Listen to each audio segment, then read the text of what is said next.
Mateo 1. La genealogía y nacimiento de Jesucristo. A. La genealogía de Jesucristo. 1. Mateo presenta su tema en el primer versículo. Jesús es el cumplimiento de la profecía y de la expectativa de Israel.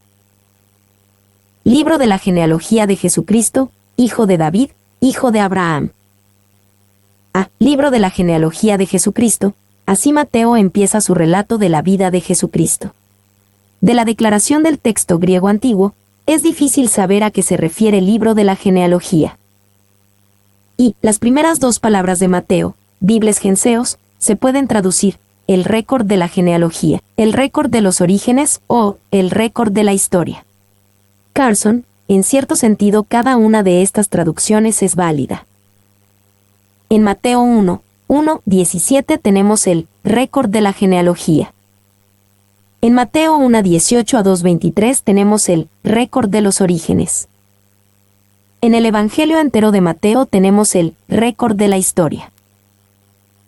2. Como un cobrador de impuestos que había sido antes, Mateo, también llamado Leví, estaba calificado para escribir un relato de la vida y las enseñanzas de Jesús.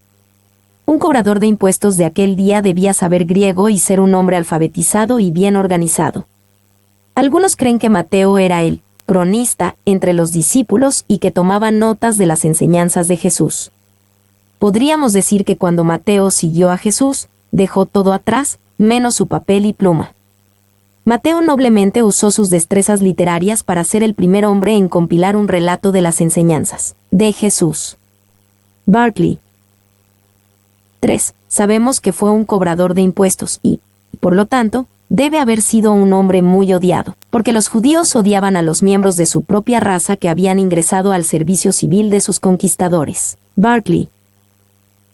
B. Hijo de David, hijo de Abraham. En esta descripción para explicar el linaje de Jesús, Mateo lo conecta clara y fuertemente a uno de los hombres más grandes de la historia del Antiguo Testamento. Mateo empieza su relato de la vida de Jesucristo con el récord del linaje de Jesús del patriarca Abraham. Y, aunque la mayoría de los eruditos del Nuevo Testamento creen que el Evangelio de Mateo no fue el primero de los 4 en escribirse, está correctamente ubicado como el primer libro del Nuevo Testamento.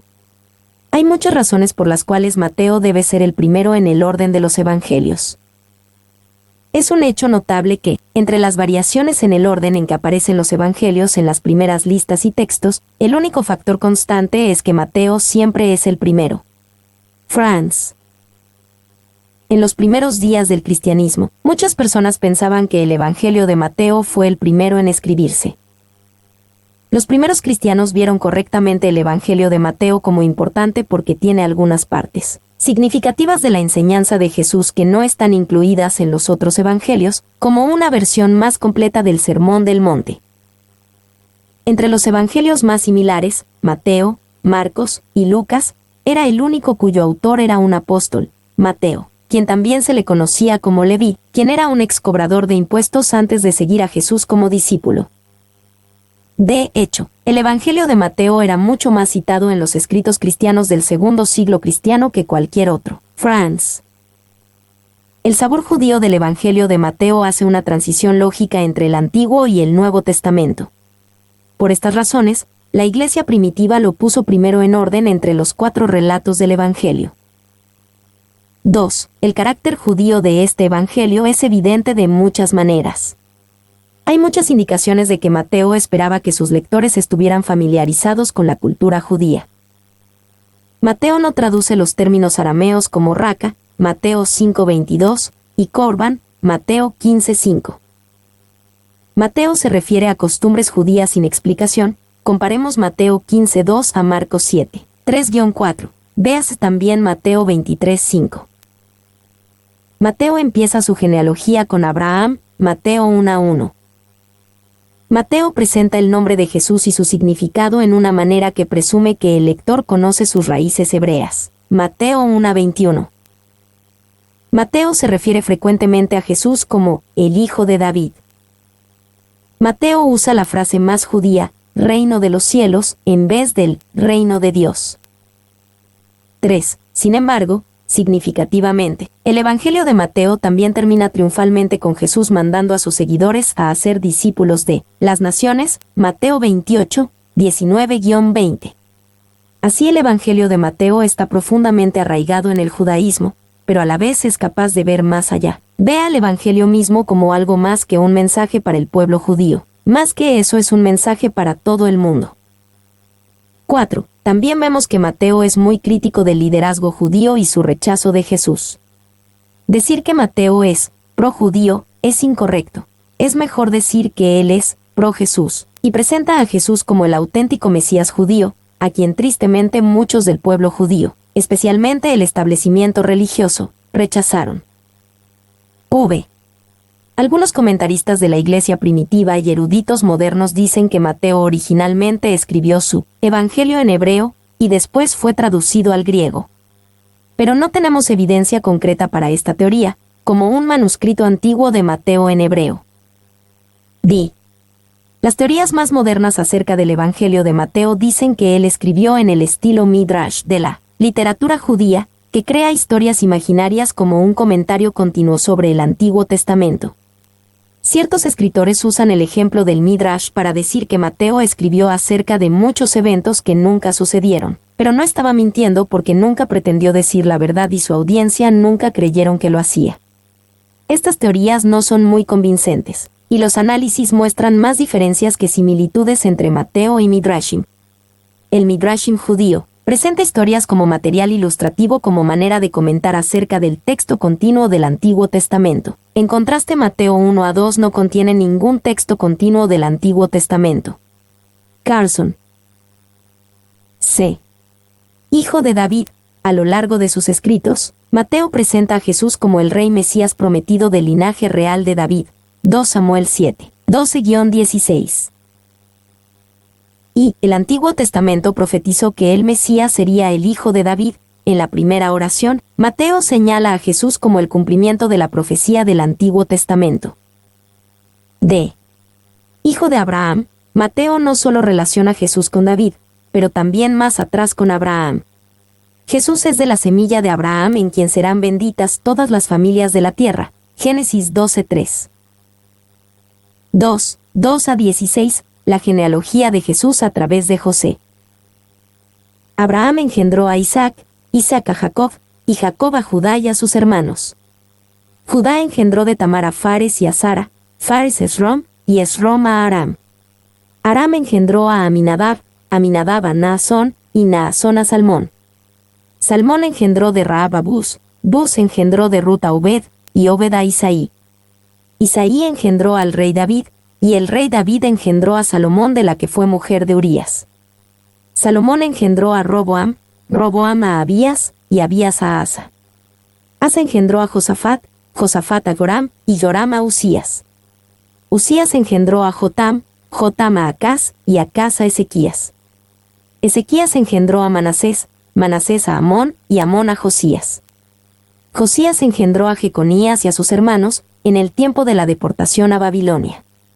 Después de la deportación a Babilonia, Jeconías engendró a Salatiel, y Salatiel a Zorobabel.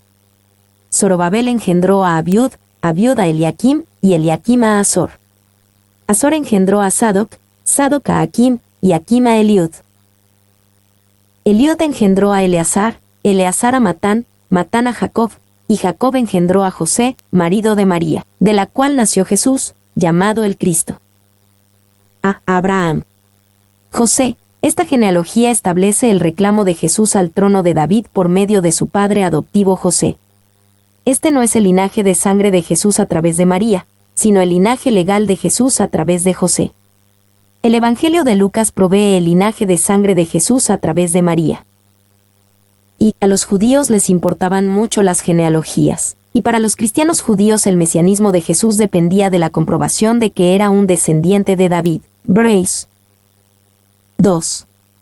Hay unos verdaderos problemas al ordenar los detalles de esta genealogía y en conciliar algunos de los puntos con el récord de Lucas y los que se encuentran en el Antiguo Testamento. 3. El autor está convencido de que Mateo relata el registro genealógico de José y Lucas el registro de María, pero algunos no aceptan esto sin discutirlo primero. Pocos adivinarían simplemente al leer Lucas que está dando la genealogía de María. La teoría viene no del texto de Lucas, sino de la necesidad de armonizar las dos genealogías. A primera vista, tanto Mateo como Lucas pretenden dar la genealogía de José. Carlson. 4. Aún así, las dificultades genealógicas no deben impedirnos ver el punto principal. Matthew Pole reconoció que había algunos problemas con las genealogías, y con reconciliar los registros de Mateo y Lucas. Sin embargo, notó con razón. Los judíos mantuvieron extensos registros genealógicos, por lo que no es imprudente confiar en dichos registros. Debemos recordar las advertencias de Pablo de no prestar atención a las genealogías y no discutir sobre ellas. 1 Timoteo 1:4 y 6:4. Tito 3:9. Si los oponentes judíos de Jesús hubieran podido demostrar que él no descendía de David, habrían descalificado su reclamación de ser el Mesías, pero no lo hicieron y no pudieron. Por lo tanto, es la cosa más irrazonable que podamos imaginarnos, que nosotros tomáramos pequeñas insatisfacciones como base para no creer el Evangelio, porque no podemos desatar cada nudo en una genealogía. Paul. El interés judío en las genealogías a veces podría ser una distracción peligrosa. Así que Pablo le encargó a Timoteo que no prestara atención a aquellos que estaban enviciados con las genealogías interminables. 1 Timoteo 1:4, y dio una advertencia similar a Tito 3:9. 7. Con una o dos excepciones, estos son los nombres de personas con poca o ninguna importancia. Los últimos eran personas completamente insignificantes. Nuestro Señor era una raíz de tierra seca, un renuevo del tallo marchito de Isaí. Spurgeon. Tamar. Rahab. Ruth, la que fue mujer de Urías. Esta genealogía es notable por la presencia inusual de 4 mujeres. Era poco común que las mujeres se mencionaran en las genealogías antiguas, y las 4 mencionadas aquí son dignas de mención especial como ejemplos de la gracia de Dios. Ellas muestran cómo Dios puede tomar personas improbables y usarlas de gran manera. Tamar, ella se vendió de prostituta a su suegro Judá para dar a luz a Fares y Sara, Génesis 38. Rahab, ella era una prostituta gentil, para quien Dios tomó medidas extraordinarias para salvarla de juicio y de su vida de prostitución, Josué 2, 6, 22-23. Ruth, ella era de Moab, una gentil y hasta su conversión, fuera del pacto de Israel, Ruth 1. La que fue mujer de Urías, Betsabé, quien se menciona implícitamente en Mateo 1:6, era una adúltera, infame por su pecado con David, 2 Samuel 11. La manera peculiar de Mateo de referirse a ella, mujer de Urías, puede ser un intento de enfocarse en el hecho de que Urías no era israelita sino un hitita. Carlson. Estas 4 mujeres tienen un lugar importante en la genealogía de Jesús para demostrar que Jesucristo no era de la realeza según la percepción humana, en el sentido de que no vino de antecedentes aristocráticos. 2. Estas 4 mujeres tienen un lugar importante en la genealogía de Jesús para demostrar que Jesús se identifica con los pecadores en su genealogía, así como lo hará en su nacimiento, bautismo, vida y muerte en la cruz. Jesús es el heredero de una línea en la que fluye la sangre de la ramera Rahab y de la rústica Ruth. Él está emparentado con los caídos y los humildes, y mostrará su amor incluso a los más pobres y olvidados. Spurgeon. 3. Estas 4 mujeres tienen un lugar importante en la genealogía de Jesús para mostrar que hay un nuevo lugar para las mujeres bajo el nuevo pacto. Tanto en la cultura pagana como en la judía de ese día, los hombres a menudo tenían poca consideración por las mujeres. En aquella época, algunos hombres judíos oraban cada mañana, dando gracias a Dios que no eran gentiles, esclavos o mujeres.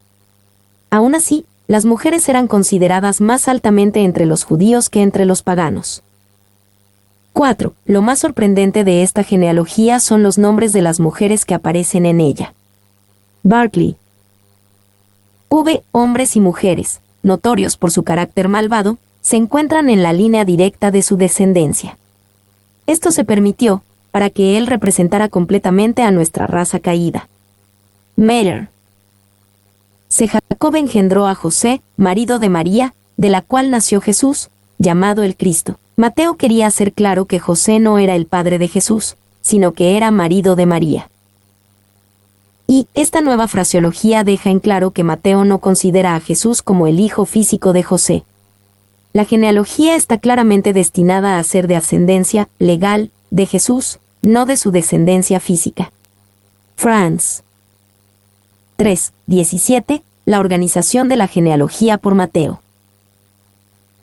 De manera que todas las generaciones desde Abraham hasta David son 14, desde David hasta la deportación a Babilonia, 14, y desde la deportación a Babilonia hasta Cristo, 14. Las generaciones son 14, 14, 14. Con esto Mateo dejó en claro que esta genealogía no está completa. En realidad, no hubo 14 generaciones entre los puntos de referencia indicados, pero Mateo editó la lista para que fuera fácil de recordar y memorizar. Y, por ejemplo, Mateo 1:8 dice que Joram engendró a Usías. Este fue Usías, rey de Judá, quien fue hecho leproso por atreverse a entrar al templo como sacerdote para ofrecer incienso. 2 Crónicas 26, 16-21. Usías no era el hijo inmediato de Joram, había 3 reyes entre ellos, Ocosías, Joás y Amasías.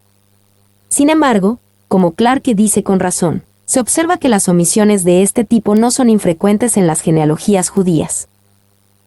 De manera que todas las generaciones. La práctica de omitir generaciones a veces era común en el listado de genealogías antiguas. Mateo no hizo nada inusual al omitir algunas generaciones. Y otro del linaje real que omitió Mateo fue entre Josías y Jeconías, Mateo 1:11, y su nombre era Joacim, 2 Crónicas 36, 5-8.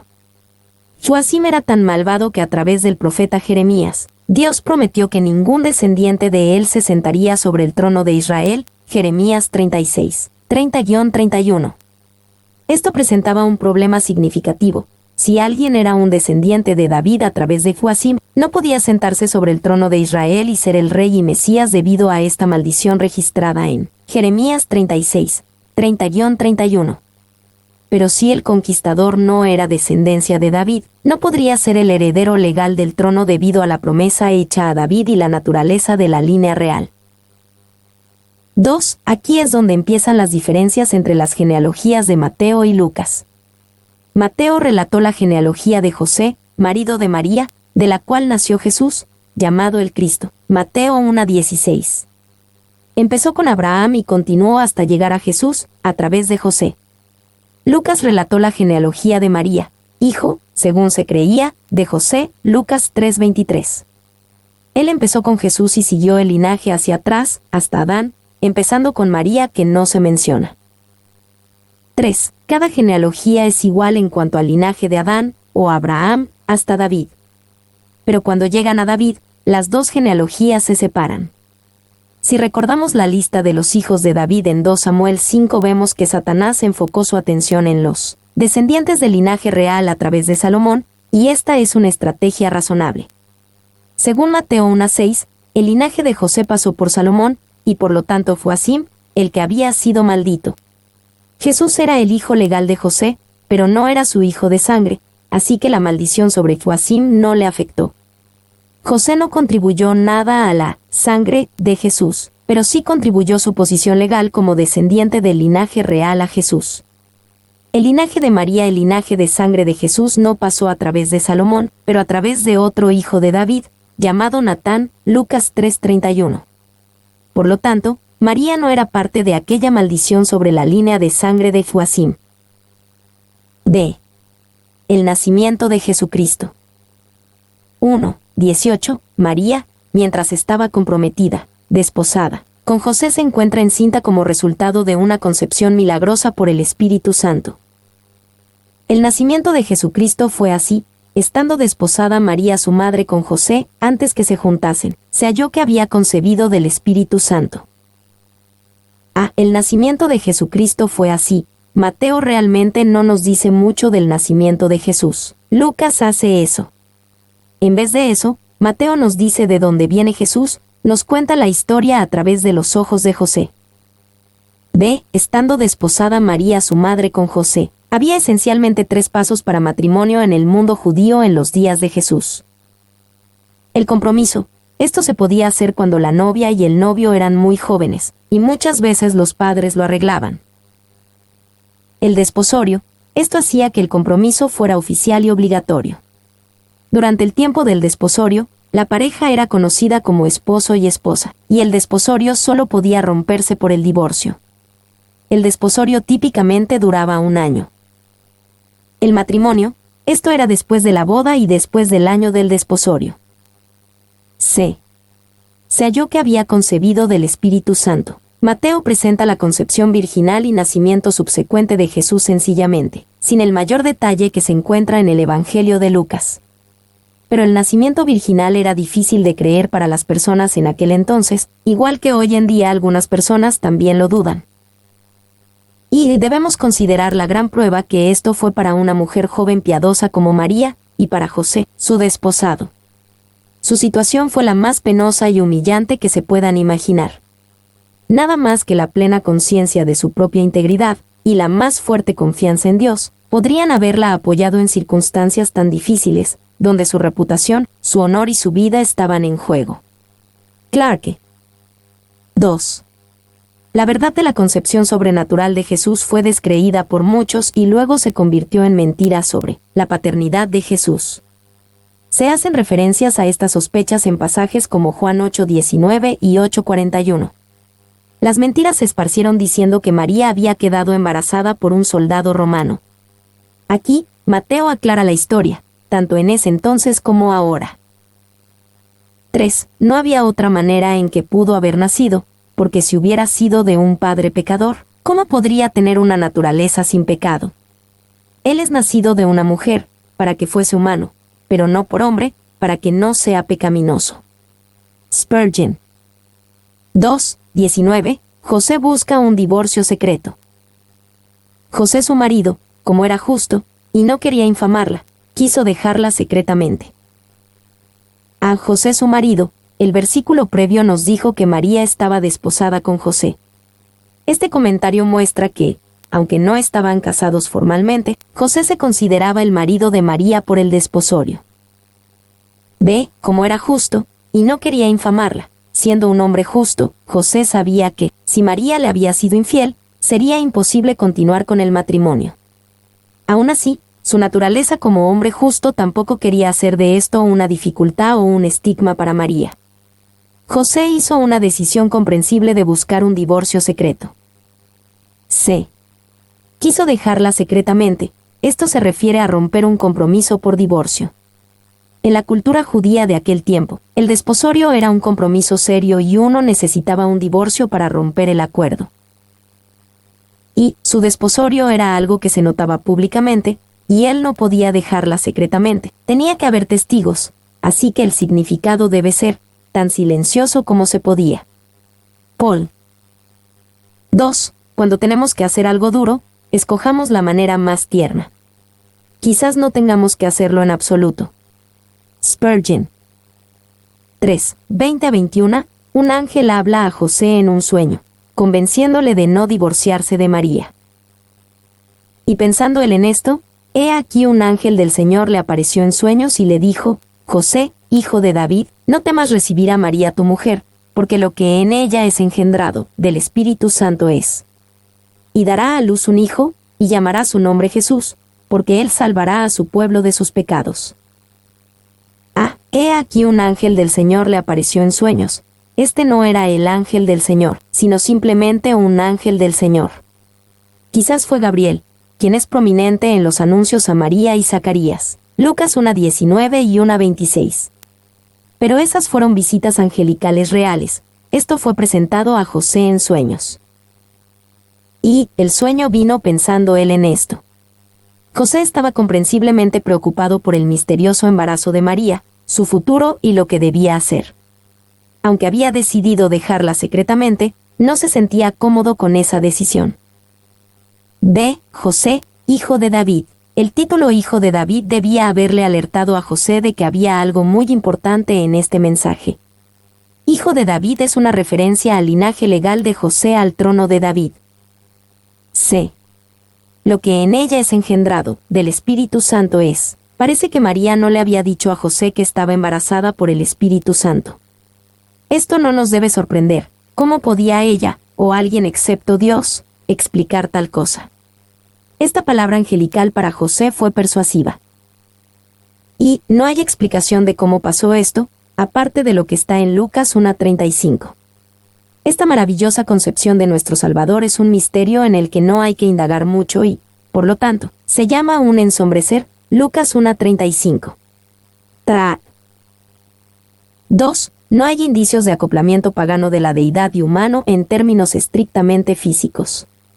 En cambio, el poder del Señor, manifestado en el Espíritu Santo, quien se esperaba que fuera activo en la era mesiánica, milagrosamente provocó la concepción. Carlson. De llamará su nombre Jesús. El nombre Jesús, la salvación de Jehová, era bastante común en aquel día. Josefo menciona 12 hombres diferentes llamados Jesús en sus escritos, pero es sumamente bendito en nuestro día. Como dijo más tarde el apóstol Pedro, no hay otro nombre bajo el cielo, dado a los hombres, en que podamos ser salvos, Hechos 4:12. Y el nombre que el ángel mandó a José que diera al hijo de María era uno que era común en aquel tiempo. Su significado completo era la salvación de Jehová. Morgan. Porque él salvará a su pueblo de sus pecados. El mensajero angelical declaró breve y elocuentemente la obra del Mesías venidero, Jesús. Vendrá como Salvador y vendrá a salvar a su pueblo de sus pecados. Y esta descripción de la obra de Jesús nos recuerda que Jesús viene a nosotros mientras estamos en pecado, pero su propósito es salvarnos de nuestros pecados. Nos salva primeramente del castigo del pecado, después del poder del pecado y finalmente de la presencia del pecado.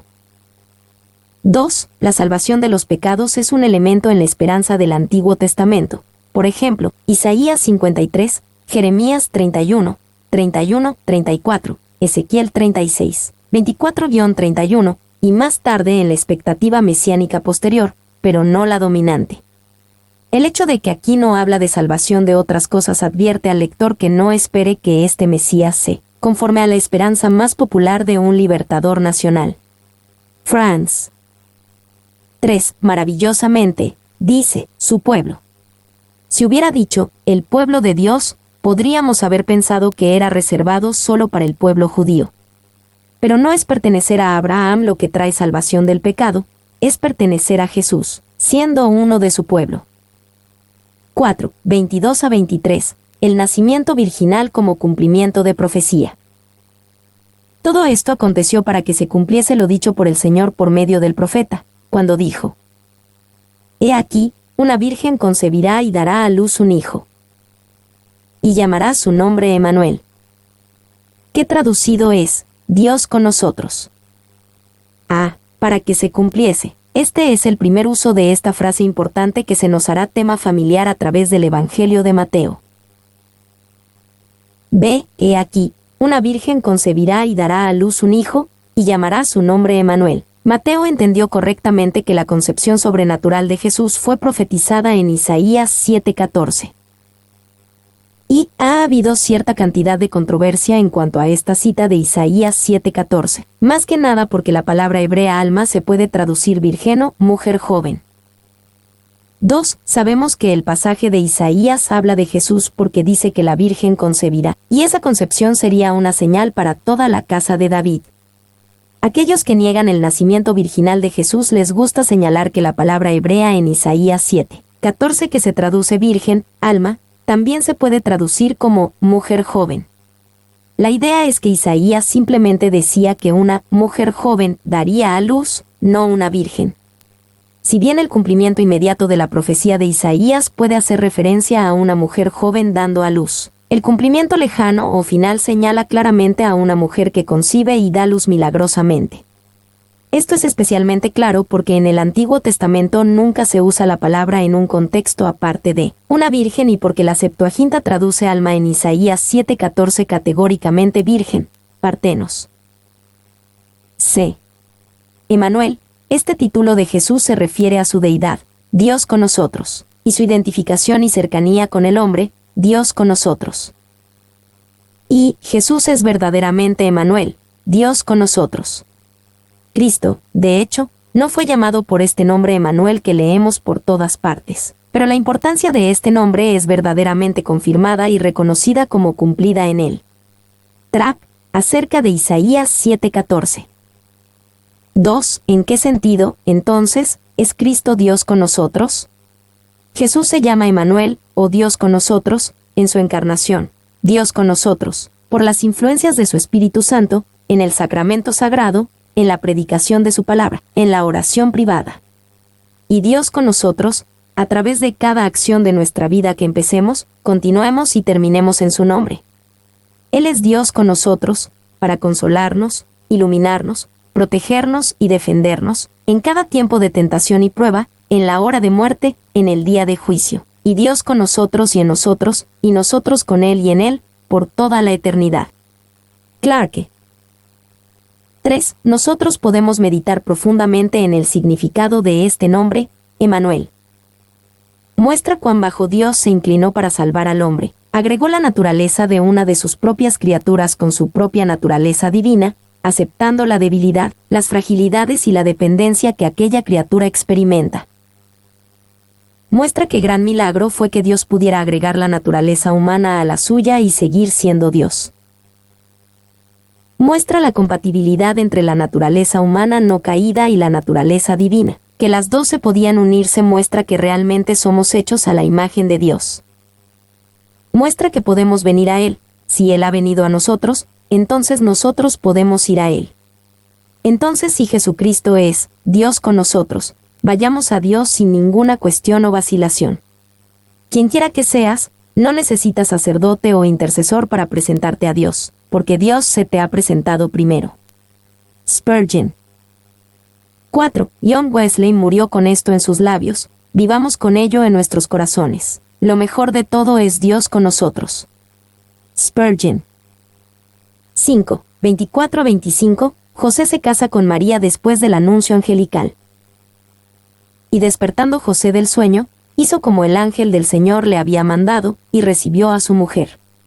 Pero no la conoció hasta que dio a luz a su hijo primogénito, y le puso por nombre Jesús. Hizo como el ángel del Señor le había mandado. La obediencia de José es notable. No dudó ni vaciló. Al instante entendió la verdad y la importancia del mensajero angelical que vino a él en el sueño. No la conoció hasta que dio a luz a su hijo primogénito. Las palabras no la conoció hasta implican que José y María tuvieron relaciones matrimoniales normales después del nacimiento de Jesús. Y esto enfatiza que Jesús fue concebido milagrosamente. Mateo quiere quitar toda ambigüedad de la concepción virginal de Jesús, porque añade que José no tuvo unión sexual con María hasta que ella dio a luz a Jesús. Carlson. 2. Esto también niega la doctrina de la Iglesia Católica Romana de la virginidad perpetua de María. Así, el matrimonio fue formalmente cumplido, pero no consumado antes del nacimiento de Jesús. La expresión griega para no hasta sugeriría normalmente que sí había relaciones sexuales después de este periodo. No hay justificación bíblica para la tradición de la virginidad perpetua de María. Franz. 3. Esta es una doctrina no bíblica que no apareció antes del siglo V después de Jesús. Debe ponerse con los dogmas de la Inmaculada Concepción de María, su asunción al cielo y su papel actual como mediadora para los creyentes. Cada uno de estos es invento del hombre, destinado a exaltar a María de una manera no bíblica. C. Y le puso por nombre Jesús, hicieron lo que Dios les mandó hacer. Aunque era un nombre más o menos común, tenía un significado grandioso y llegaría a ser el mejor nombre, el nombre sobre todo nombre.